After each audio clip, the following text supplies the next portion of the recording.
औज़ बिल्लाहि मिनश शैतानिर रजीम बिस्मिल्लाहिर्रहमानिर्रहीम। नाज़रीन, मैं हूँ आपका मेज़बान सैयद नादिर शाह सुहैल हुसैन के साथ। नाज़रीन, हमारी कौम जो है वो बहुत सारी आवाज़ें उठाती है।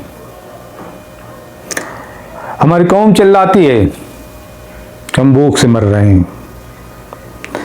मेरी कौम चिल्लाती है कि अमन नहीं है। मेरी कौम चिल्लाती है पीने का साफ पानी नहीं है। मेरी कौम चिल्लाती है कि बिजली नहीं। मेरी कौम चिल्लाती है कि हमारे यहाँ गैस सही नहीं। मेरी कौम चिल्लाती है कि हमारे यहाँ रास्ते नहीं। मेरी कौम चिल्लाती है कि हमारे यहाँ स्कूल अच्छे नहीं। मेरी कौम चिल्लाती है कि हमारे यहाँ पर अस्पताल अच्छे नहीं। मेरी कौम चिल्लाती है कि हमारे यहाँ रिश्वत लेके पैसे लिए जाते हैं। मेरी कौम चिल्लाती है कि हमारी फसलों को बिल्कुल कम कीमत में ख़रीदा है। मेरी कौम चिल्लाती है कि हमें जो है दवाई सही नहीं मिलती। मेरी कौम चिल्लाती है कि हमें ठग लिया गया है। मेरी कौम चिल्लाती है कि यहाँ पर बहुत बड़ा सूद है, ये सूद का निज़ाम है। मगर क्या ये मेरी चिल्लाने वाली कौम, आवाज़ उठाने वाली कौम, चिल्लाने के बाद अपनी चीख का, अपनी बात का, अपने ज़िंदगी के उसूल का कोई मेयर मिट करके, उसकी नाप तोल करके, इस चिल्लाने वाले अरसों में जितने साल चिल्ला लिया कि फ़लाँ ने ये कर दिया, फ़लाँ ने ये कर दिया, फ़लाँ ने ये कर दिया, ये चिल्लाती हुई कौम फिर मुझे क्यों ताड़ियाँ बजाते हुए नज़र आती है? क्यों मुझे ये जलसों में नारे लगाते नज़र आते? मेरी कौम के वो जवान, वो बहादुर, वो पहलवान जो बड़ी बड़ी तकरीरें करते हैं, जो बड़ी बड़ी कस्में उठाते हैं, मुझे वो क्यों फिर रक्स करते नज़र आते हैं? ये जितने भी सियासतदान अब इलेक्शन में हम चुनेंगे, उनकी अक्सरियत मुझे वही नज़र आ रही है, ख़ास तौर पर सिंध में, पंजाब में, कि जो एक बारी नहीं ले रहे, दो बारियां नहीं ले रहे हैं। किसी की तीसरी बारी है, किसी की चौथी बारी है, किसी की पांचवी है, किसी की छठी है, किसी की 10वीं है। जवाब एक ही होगा कि हम आवाम की खिदमत कर रहे हैं। इस वजह से आवाम हमको वोट देती है। आवाम जिस चीज़ों पर चिल्लाती है उसमें से आप एक खिदमत बता दें तो मैं ये समझूंगा कि कौम का चिल्लाना और चीखना आपको समझ आ गया। बदनसीबी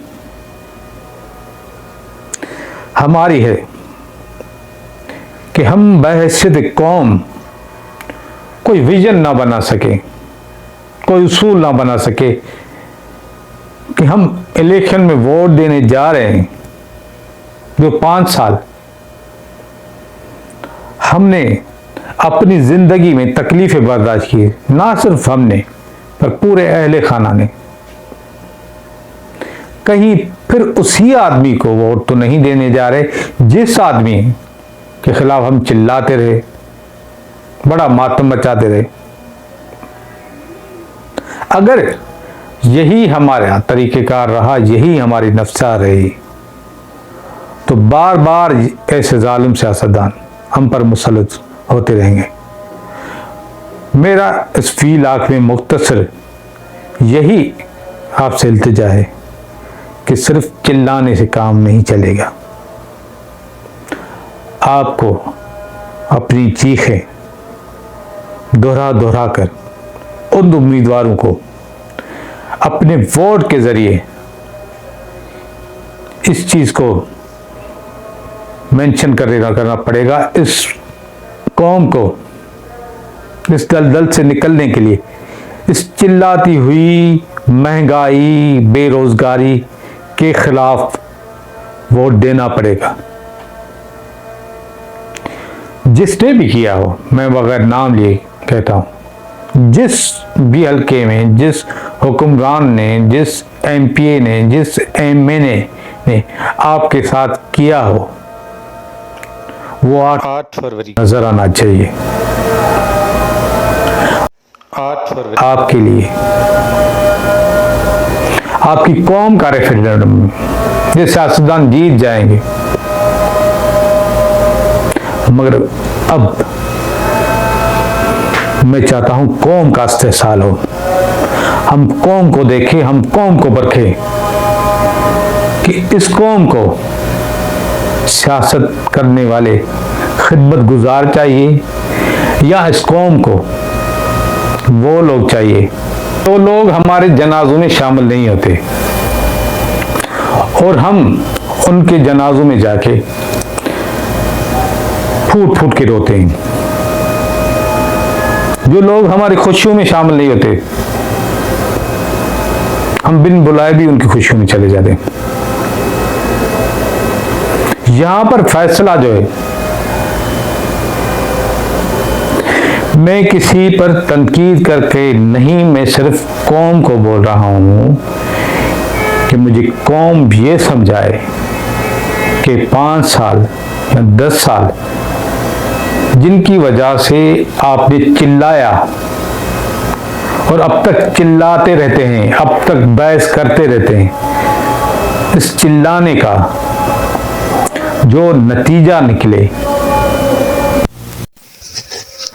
मेरी कौम से इल्तिमास है, गुजारिश है कि चिल्लाने से बेहतर है हम अपना फैसला सही करें। इसी के साथ लूँगा इजाज़त, फिर मिलेंगे किसी और इलाके में। अपना बहुत ख्याल रखिएगा। पाकिस्तान जिंदाबाद।